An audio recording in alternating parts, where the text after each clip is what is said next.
کان میں کہنے سے۔ حضرت شیخ سعدی علیہ رحمت و رضوان فرماتے ہیں اگر مجھ میں کوئی خامی ہے تو مجھ سے کہو، دوسروں سے نہ کہو، اس لیے کہ سدھرنا اسے نہیں ہے، مجھے سدھرنا ہے۔ زور سے بولیے، زور سے۔ کون فرماتے ہیں؟ حضرت شیخ سعدی شیرازی رحمت اللہ تعالی علیہ فرماتے ہیں اگر مجھ میں کوئی خامی ہے تو دوسروں سے نہ کہو، اس لیے کہ وہ نہیں سدھرے گا، میں سدھروں گا، مجھے کہو۔ اور ایک بات میں بتا دوں، دوسروں کو کہو گے مجھے کوئی فائدہ نہیں ہوگا، مگر تجھے نقصان یہ ہوگا کہ تمہارے نام اعمال میں گناہ لکھا جائے گا۔ اور اسے نہ کہہ کر مجھے کہو گے مجھ کو فائدہ ہو نہ ہو، مگر تجھے فائدہ ضرور ہوگا کہ تمہارے نامے میں نیکیاں لکھی جائیں گی۔ میں گزارش کروں گا اپنے علماء اہل سنت سے کہ مجھ سے کسی بھی جملے میں ایسا آپ کو لگے کہ میں نے شرعی طور پر کوئی غلطی کر دی ہے تو آپ فوراً مجھے کہہ دیں، میری اصلاح فرما دیں، میں آپ کا شکر گزار ہوں گا۔ اور آپ کی توجہ اس لیے کہ آپ جس مقصد سے جلسے میں آئے ہیں آپ کا وہ مقصد حل ہو جائے، جس مقصد سے آپ بیٹھے ہیں وہ مقصد آپ کا حل ہو جائے۔ دعویٰ سے بلند اس لیے کہ اللہ رب العزت ارشاد فرماتا ہے ان اللہ وملائکتہ یصلون علی النبی، اللہ and his angels shower their blessing on the Nabi, the prophet of Allah, the communicator of hidden news۔ بے شک اللہ اور اس کے فرشتے نبی پر درود پاک پڑھا کرتے ہیں۔ یا ایھا الذین آمنوا، او یو ہو بلیور، اے ایمان والو، صلو علیہ وسلموا تسلیما، send upon him divine and blessing and salute him well with best salutation۔ بآواز بلند مصطفیٰ کی بارگاہ میں درود پاک کا نذرانہ پیش کریں۔ اللہم صلی علی سیدنا مولانا محمد مبارک وسلم، صلو علیہ السلام علیکہ یا رسول اللہ، صلاۃ و سلام علیکہ یا رسول اللہ صلی اللہ تعالی علیہ وسلم۔ غور سے سنیں آپ حضرات میری باتوں کو، جتنی دیر میری گفتگو ہوگی میں گزارش کروں گا کہ آپ حضرات ایک دوسرے سے محب گفتگو نہ ہو۔ یہ نبی کونین کا جلسہ ہے، یہ مصطفیٰ جان رحمت صلی اللہ علیہ وسلم کی محفل ہے۔ اس سے اچھا پل، اس سے اچھی گھڑی، اس سے اچھا لمحہ اس زمین میں اور نہ ہی اس آسمان نے دیکھا ہوگا جس پل میں آمنہ کا لال اس زمین پر تشریف لایا ہے۔ اس سے بہتر دنیا کی کوئی گھڑی نہیں ہوگی، اس سے اچھا دنیا کا کوئی لمحہ نہیں ہوگا جس لمحے میں آمنہ کا لال اس دنیا میں حاضر ہوا ہے۔ اللہ کے پیارے حبیب صلی اللہ تعالی علیہ وسلم کے آپ ماننے والے ہیں، مصطفیٰ جان رحمت صلی اللہ تعالی علیہ وسلم 12 ربیع الاول شریف 12ویں کی شب جا رہی تھی۔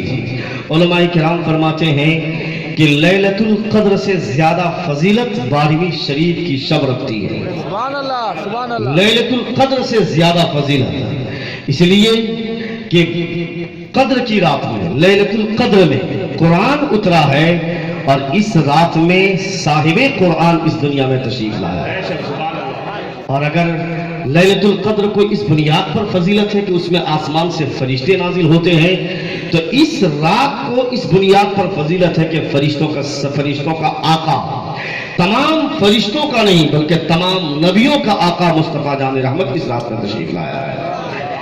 رات جا رہی تھی، دن آ رہا تھا۔ صبح صادق کے وقت میں نبی کونین صلی اللہ تعالی وسلم، our prophet, the prophet Muhammad peace be upon him, was born on Makkah on Monday on 20th April in the year 571۔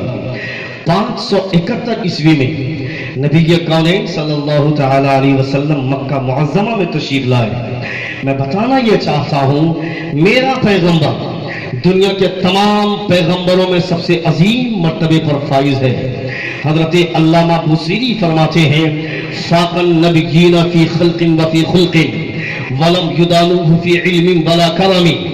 Our prophet became highest in rank, in appearance among all prophets of the world. No prophet is equal to him in knowledge, kindness, wishes and justice۔ علمی اعتبار سے ہو، کردار کے اعتبار سے ہو، کارنامے کے اعتبار سے ہو، اخلاقی اعتبار سے ہو، انقلابی اعتبار سے ہو، ہر ایک اعتبار سے آمنہ کا لال سب سے زیادہ بلند ہے۔ حضرت آدم علیہ السلام کو خدا نے الگ خوبی دیا ہے، حضرت موسیٰ علیہ السلام کو خدا نے الگ خوبی دیا ہے، حضرت یعقوب علیہ السلام کو خدا نے الگ خوبی دیا ہے، حضرت ابراہیم علیہ السلام کو خدا نے الگ خوبی دیا ہے، حضرت زکریا علیہ السلام کو خدا نے الگ خوبی دیا ہے، حضرت یوسف علیہ السلام کو خدا نے الگ خوبی دیا ہے، حضرت عیسیٰ علیہ السلام کو خدا نے الگ خوبی دیا ہے۔ حضرت آدم علیہ السلام سے لے کر حضرت عیسیٰ علیہ السلام تک تمام نبیوں کو انفرادی طور پر جو خوبیاں ملی ہیں، یہ تمام خوبیاں اگر کسی ایک نبی میں ڈھونڈنا چاہتے ہو تو کسی اور کی خاک مت چھانو، آمنہ کے لال کو دیکھو، یہ تمام خوبیاں تمہیں آمنہ کے لال میں بہتر ہوگا۔ نعرہ تکبیر، نعرہ رسالت، جشن عید میلاد النبی۔ میرا پیغمبر دنیا کے تمام پیغمبروں میں سب سے عظیم مرتبے پر فائز ہے۔ حضرت آدم علیہ السلام کو اگر اللہ رب العزت نے سجدہ کرنے کے لیے تمام فرشتوں کو حکم دیا کہ آدم کو سجدہ کرو، تھوڑی دیر کے لیے ایسا محسوس ہوتا ہے کہ حضرت آدم علیہ السلام کو سجدہ کروایا اللہ رب العزت نے تمام فرشتوں سے، مگر میرے پیغمبر کی شریعت میں نبی کونین فرماتے ہیں اللہ رب العزت کے علاوہ کسی اور کے لیے سجدہ کرنا اگر جائز ہوتا تو میں مردوں کو حکم دیتا کہ وہ اپنی ماں کو سجدہ کریں اور عورتوں کو حکم دیتا کہ وہ اپنے شوہر کو سجدہ کریں۔ نبی کونین کی اس حدیث پاک سے ہمیں مفہوم سمجھ میں آتا ہے کہ نبی کی شریعت میں سجدہ تعظیمی جائز نہیں ہے، سجدہ تحیت جائز نہیں ہے، سجدہ عبادت جائز ہے اور وہ صرف خدا کے لیے ہے، مگر سجدہ تعظیمی اللہ رب العزت نے فرشتوں سے حضرت آدم علیہ السلام کو کروایا۔ اس سجدے کی بنیاد پر ایسا لگتا ہے کہ اللہ رب العزت نے حضرت آدم علیہ السلام کا مقام بہت اونچا کر دیا، بہت اونچا مقام حضرت آدم علیہ السلام کا، اس لیے کہ اللہ رب العزت نے حضرت آدم علیہ السلام کو سجدہ کروایا فرشتوں کے ذریعے سے۔ مگر میں کہنا چاہتا ہوں میں کہنا چاہتا ہوں الخصائص الکبریٰ میں علامہ جلال الدین سیوطی علیہ الرحمہ فرماتے ہیں کہ حضرت آدم علیہ السلام کو اللہ رب العزت نے سجدہ کروایا فرشتوں کے ذریعے سے، تو صرف فرشتوں نے سجدہ کیا، مگر نبی کونین صلی اللہ علیہ وسلم کے تعلق سے اللہ رب العزت نے فرشتوں کو کیسا حکم عطا فرمایا کہ فرشتے بھی کرتے ہیں اور خود خدا بھی کرتا ہے اور تمام امت کو بھی، تمام انسانوں کو بھی یہ کرنے کا حکم دیا ہے۔ وہ کون سا حکم ہے؟ آپ فرماتے ہیں آدم کو سجدہ کروایا گیا، مگر نبی کونین صلی اللہ علیہ وسلم کی بارگاہ میں خدا نے درود پڑھایا اور یہ کہا کر کہ اللہ بھی درود پڑھتا ہے، فرشتے بھی درود پڑھتے ہیں، اے ایمان والو تم بھی درود پاک پڑھا کرو۔ یہ ایک ایسا عمل ہے جو کسی بھی نبی کو، نبی کونین صلی اللہ علیہ وسلم کے علاوہ کسی بھی نبی کو یہ تحفہ نہیں ملا ہے، یہ اللہ رب العزت نے خاص اپنے پیارے حبیب محمد رسول اللہ صلی اللہ تعالی وسلم کو عطا فرمایا۔ تو میرا پیغمبر دنیا کے تمام پیغمبروں میں سب سے عظیم مرتبے پر فائز ہے، ہم ان کی امت ہیں، اور نبی کونین صلی اللہ علیہ وسلم کی ہی وجہ سے اللہ رب العزت نے اس امت کا وہ مقام عطا فرمایا ہے کہ اللہ رب العزت ارشاد فرماتا ہے کنتم خیر امت اخرجت للناس تأمرون بالمعروف وتنہون عن المنکر۔ خدا فرماتا ہے you are the best ummah, grand Muslim community, you enjoin what is right and forbid what is wrong۔ خدا فرماتا ہے تم بہترین امت نکالے گئے ہو، تمہاری شان یہ ہے کہ تم لوگوں کو بھلائی کا حکم دیا کرتے ہو اور برائی سے روکا کرتے ہو۔ کون فرماتا ہے؟ خدا فرماتا ہے۔ توجہ چاہوں گا میں، نبی کونین صلی اللہ علیہ وسلم کے جلسے میں آپ حضرات تشریف رکھتے ہیں، بہت ہی مبارک شب، بہت ہی اچھی شب۔ نبی کونین صلی اللہ علیہ وسلم کے جلسے میں بیٹھنے والا آدمی ایک دوسرے سے باتیں نہ کرے، یہ مصطفیٰ کی محفل ہے، یہ رسول دی وقار صلی اللہ علیہ وسلم کا جلسہ ہے، باقی جلسوں کی طرح یہ جلسہ نہیں ہے، دنیا کی تمام محفلوں سے بہتر مصطفیٰ کی محفل ہے، دنیا کی تمام ذات سے بہتر مصطفیٰ کی ذات ہے۔ جلسے کے پیچھے ایک راز ہے، ایک مقصد ہے۔ کیا مقصد ہے؟ سنیں آپ، نبی کونین صلی اللہ علیہ وسلم کی یہ محفل پاک ہے۔ جب آدمی کو بھوک لگتی ہے، آدمی کھانا کھاتا ہے، کھانا کھانے کے بعد بھی اگر آدمی کی بھوک نہ مٹی تو لوگ کہیں گے کھانا کھانا بیکار ہے۔ آدمی کو جب پیاس لگتی ہے، آدمی پانی پیتا ہے، پانی پینے کے بعد بھی اگر آدمی کی پیاس نہ بجھے تو لوگ کہیں گے پانی پینا بیکار ہے۔ جب آدمی کو بخار آتا ہے، جب آدمی کے سر میں درد ہوتا ہے تو آدمی میڈیسین یوز کرتا ہے، دوا استعمال کرتا ہے۔ میڈیسین یوز کرنے کے بعد بھی، دوا استعمال کرنے کے بعد بھی اگر بخار نہ اترا، سر کا درد غائب نہ ہوا تو لوگ کہیں گے کہ دوا استعمال کرنا بیکار ہے۔ جلسے کے پیچھے ایک مقصد ہے۔ راز کیا ہے جلسے کے پیچھے؟ کہ عوام کے اندر عملی طور پر جو گندگی پائی جاتی ہے، اس گندگی کو تابوت میں سجا کر کاندھا دے دیا جائے۔ عوام کے اندر عقیدے کے طور پر جو گندگی پائی جاتی ہے، اس گندگی کا جنازہ نکال دیا جائے۔ یہ جلسے رسول کا مقصد ہے۔ رات بھر جلسہ سننے کے بعد بھی آدمی شراب پیے، رات بھر جلسہ سننے کے بعد بھی آدمی جوا کھیلے، رات بھر جلسہ سننے کے بعد بھی آدمی جھوٹ بولے، رات بھر جلسہ سننے کے بعد بھی آدمی چوری کرے، رات بھر جلسہ سننے کے بعد بھی آدمی اپنے گناہوں کے دلدل میں ڈوبا رہے، تو لوگ کہیں گے کہ یہ لوگ صرف جلسہ سنتے ہیں اور اس جلسے سے فائدہ نہیں حاصل کرتے ہیں۔ یعنی دوسرے لوگوں کے تانے کے شکار ہم ہو جائیں گے، دوسرے لوگ تانے دیں گے، اس کے نشانے میں ہم آ جائیں گے۔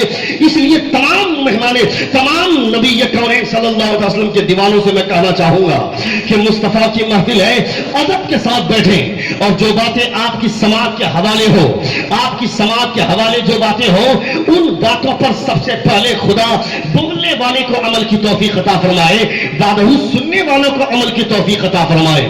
سنیں اللہ رب العزت کیا فرماتا ہے، ربنا وابعث فیہم رسولا منہم یتلو علیہم آیاتک ویعلمہم الکتاب والحکمت ویزکیہم۔ خدا فرماتا ہے یہ اصل میں حضرت ابراہیم علیہ السلام کی دعا ہے۔ جب اللہ رب العزت کے پیغمبر حضرت ابراہیم علیہ السلام نے خانہ کعبہ کی تعمیر مکمل فرما لی، تب اللہ رب العزت نے حکم عطا فرمایا، اے ابراہیم اب خانہ کعبہ کی تعمیر مکمل ہو چکی ہے، اب لوگوں کو اس خانہ کعبہ کی زیارت کے لیے بلاؤ۔ وَأَذِّن فِي النَّاسِ بِالْحَجِّ يَأْتُوكَ رِجَالًا وَعَلَى كُلِّ ضَامِرٍ يَأْتِينَ مِنْ كُلِّ فَجٍّ عَمِيقٍ۔ اے ابراہیم اب لوگوں کو اس خانہ کعبہ کی زیارت کے لیے، اس کے طواف کے لیے بلاؤ، اس لیے کہ خانہ کعبہ کی تعمیر کے پیچھے ایک راز ہے۔ وہ راز کیا ہے؟ جب اللہ رب العزت نے ارشاد فرمایا تھا، وَإِذْ قَالَ رَبُّكَ لِلْمَلَائِكَةِ إِنِّي جَاعِلٌ فِي الْأَرْضِ خَلِيفَةً، میں زمین میں خلیفہ بنانے والا ہوں۔ تب فرشتوں نے اعتراض کیا تھا، پروردگارا أَتَجْعَلُ فِيهَا مَن يُفْسِدُ فِيهَا وَيَسْفِكُ الدِّمَاءَ وَنَحْنُ نُسَبِّحُ بِحَمْدِكَ۔ پروردگارا کیا تو ایسے لوگوں کو خلیفہ بنائے گا جو زمین میں جا کر فتنہ پھیلائے گا، جو زمین میں جا کر خونریزیاں کریں گے، جو آپس میں لڑیں گے، ایک دوسرے کا خون بہائیں گے، ایسے لوگوں کو خلیفہ تو بنائے گا؟ اور ہم تیری تسبیح بیان کرتے ہیں، ہم تیری تقدیس بیان کرتے ہیں۔ اللہ رب العزت نے ارشاد فرمایا تھا، انی اعلم ما لا تعلمون، جو میں جانتا ہوں وہ تم نہیں جانتے ہو۔ یہ تمام کے تمام فرشتے بیت المعمور کا جا کر طواف کرنے لگے۔ اللہ رب العزت نے حضرت جبریل سے فرمایا، اے جبریل جا کر پوچھو ان فرشتوں سے بیت المعمور کا طواف کیوں کرنے لگے۔ جب جبریل نے جا کر پوچھا تھا، فرشتوں نے جواب دیا تھا، مجھے لگا کہ میرا خدا ہم سے ناراض ہو گیا ہے، اللہ ہم سے ناراض ہو گیا ہے۔ ہم اللہ کو راضی کرنے کے لیے بیت المعمور کا طواف کرنے لگے تو خدا نے حضرت جبریل سے فرمایا، اے جبریل دیکھتا کیا ہے، اب زمین میں جا ایک ایسا گھر بنا جب میرے بندے گناہ میں ڈوب جائے اور وہ آ کر اس گناہ میں ڈوبے ہوئے انسان آ کر اس خانے خدا کا طواف کرے، اس طواف کی برکت سے میں اسے مغفرت کا پردہ عطا کر دوں گا۔ نعرہ تکبیر، نعرہ رسالت، جشن عید میلاد النبی۔ یعنی حضرت ابراہیم علیہ السلام سے پہلے اللہ رب العزت نے حضرت جبریل امین علیہ السلام کے ذریعے سے خانہ کعبہ کی تعمیر کروایا۔ حضرت جبریل امین علیہ السلام کے بعد حضرت آدم علیہ السلام نے خانہ کعبہ کی تعمیر فرمائی۔ پھر یکے بعد دیگرے سلسلہ چلتا رہا. حضرت ابراہیم علیہ السلام نے حضرت اسماعیل کے مدد سے حضرت اسماعیل گارا اور مٹی ڈھو کر کے لاتے تھے. حضرت ابراہیم علیہ السلام خانہ کعبہ کی تعمیر فرما لی. خانہ کعبہ کی تعمیر فرمانے کے بعد خدا نے فرمایا میں اپنی بات پہ آ رہا ہوں. جہاں تک میں لے جانا چاہتا ہوں آپ کو, آپ وہاں تک پہنچے جہاں تک میں آپ کو پہنچانا چاہتا ہوں. سنیں آپ, حضرت ابراہیم علیہ السلام جب خانہ کعبہ کی تعمیر آپ نے مکمل فرما لی, تب خدا نے فرمایا اے ابراہیم اب لوگوں کو آواز دو خانہ کعبہ کی زیارت کرے. حضرت ابراہیم علیہ السلام نے فرمایا پروردگارہ کون یہاں پہ میری آواز کو سنے گا؟ یہاں کوئی بستی نہیں ہے, کوئی گاؤں نہیں ہے, کوئی قریہ نہیں ہے, کوئی محلہ نہیں ہے, کون میری آواز کو سنے گا؟ تب اللہ رب العزت نے فرمایا تھا, پروردگار فرماتا ہے اے ابراہیم آواز دینا تمہارا کام ہے اور اس آواز کو لوگوں کے کانوں تک پہنچانا تیرے خدا کا کام ہے. حضرت ابراہیم علیہ السلام نے آواز دیا. جہاں کہیں بھی لوگ تھے, دنیا کے جس کونے میں لوگ تھے, جو لوگ ماں کے پیٹ میں تھے, جو لوگ عالم ارواح میں تھے, دنیا کے ہر ایک انسان نے اس آواز کو سنا تھا. اور سن کر جس انسان نے لبیک کہا خدا نے اس کے مقدر میں حج عطا فرما دیا. جس نے لبیک کہا خدا نے اس کے مقدر میں حج عطا فرمایا. جس نے ایک بار لبیک کہا اس کے مقدر میں ایک بار حج آیا. جس نے 2 بار لبیک کہا اس کے مقدر میں 2 بار حج آیا. دنیا کے تمام حاجیوں میں ہر سال سب سے زیادہ حجاج کرام کی تعداد اہل یمن کی ہوا کرتی ہے. اس کی وجہ یہ کہ علامہ مفتی احمد یار خان نعیمی علیہ الرحمہ نے تفسیر نعیمی میں آپ ارشاد فرماتے ہیں کہ ہر سال زیادہ تر حاجیوں کی تعداد اہل یمن کی ہوا کرتی ہے. اس کی وجہ یہ کہ جب حضرت ابراہیم علیہ السلام نے آواز دیا تھا تو سب سے پہلے اس آواز کو سن کر لبیک کہنے والا یمن کا رہنے والا انسان تھا. ان کا نام حضرت اویس قرنی رضی اللہ عنہ. تو حضرت اویس قرنی رضی اللہ تعالی عنہ نے, باتیں سمجھ میں آ رہی ہے سب کو؟ تو حضرت اویس قرنی رضی اللہ تعالی عنہ نے سب سے پہلے لبیک کہا. اس کا صلہ کئی نسلوں تک چلتا رہا ہے, چل رہا ہے, صلہ مل رہا ہے, یہ سلسلہ چلتا جا رہا ہے. سمجھ میں آتا ہے, سمجھے آپ, سمجھ میں آ رہا ہے کہ اگر پرکھوں میں اگر کسی نے کوئی غلطی کی ہے تو اس کی سزا اس کی اولاد کو ملتی ہے. اگر برسوں پہلے کسی کے باپ نے اگر کوئی اچھا کام کیا ہے, کئی نسلوں تک لوگ اس کے فائدے اٹھاتے ہیں اور فائدہ ملتا رہتا ہے. اللہ رب العزت کے برگزیدہ ولی حضرت اویس قرنی رضی اللہ تعالی عنہ نے ایک بہت اچھا کام کیا تھا عالم ارواح میں. ابراہیم علیہ السلام کی آواز سن کر آپ نے سب سے پہلے لبیک کہا. تو اب تک حاجیوں کی تعداد سب سے زیادہ یمن کی ہو رہی ہے. آج سے بہت سالوں پہلے دنیا کا سب سے پہلا انسان حضرت آدم علیہ السلام سے ایک ایسی خطا, ایک ایسی لغزش ہوئی تھی جس پر اللہ رب العزت کا کوئی عذاب نہیں ہے. ایک ایسی خطا جس پر کوئی عقاب نہیں ہے, کوئی سزا نہیں ہے. کیا خطا ہوئی تھی, کیا لغزش؟ ایک بھول. اللہ رب العزت کے پیغمبر حضرت آدم علیہ السلام کو جب اللہ رب العزت نے پیدا فرمایا تو ان کی پشت پر خدا نے اپنے دست قدرت کو پھیر دیا. پھیرنے کے بعد ان کی تمام اولادوں کو زمین میں بکھیر دیا. پوری ذریت زمین پہ بکھیر دی گئی. حضرت آدم علیہ السلام نے اپنی پوری اولاد کو معائنہ کیا, ملاحظہ کیا آپ نے, مگر دیکھا کہ کچھ اولادیں سیاہی کی صورت میں ہے, کالی صورت میں ہے, اور کچھ اولادیں سفیدی کی صورت میں ہے. حضرت آدم علیہ السلام نے فرمایا پروردگارا یہ جو اولادیں سفیدی کی صورت میں دکھ رہی ہیں اور یہ کچھ سیاہی کی صورت میں دکھ رہی ہیں, اس کا مقصد کیا ہے؟ آپ فرماتے ہیں, آپ نے سوال کیا, خدا ارشاد فرماتا ہے کہ اے آدم یہ جو سیاہی کی صورت میں تیری اولادیں دکھ رہی ہیں یہ سب اپنے عمل کی بنیاد پر دوزخ میں جانے والی اولاد ہے, اور یہ جو سفیدی کی صورت میں تمہاری اولادیں دکھ رہی ہیں یہ اپنے عمل اور عقیدے کی بنیاد پر جو جنت میں جانے والی ہے وہ تمہیں سفیدی کی صورت میں دکھائی جا رہی ہے. مطلب سمجھ میں آ گیا کہ حضرت آدم علیہ السلام کی اولاد قیامت تک ہونے والی تمام اولادوں میں سے کون سی اولاد دوزخ میں جائے گی اور کون سی اولاد جنت میں جائے گی یہ حضرت آدم علیہ السلام کو پتا ہے. تو یہ علم حضرت آدم کو میرے پیغمبر کے صدقے میں ملا ہے. تو پھر میرے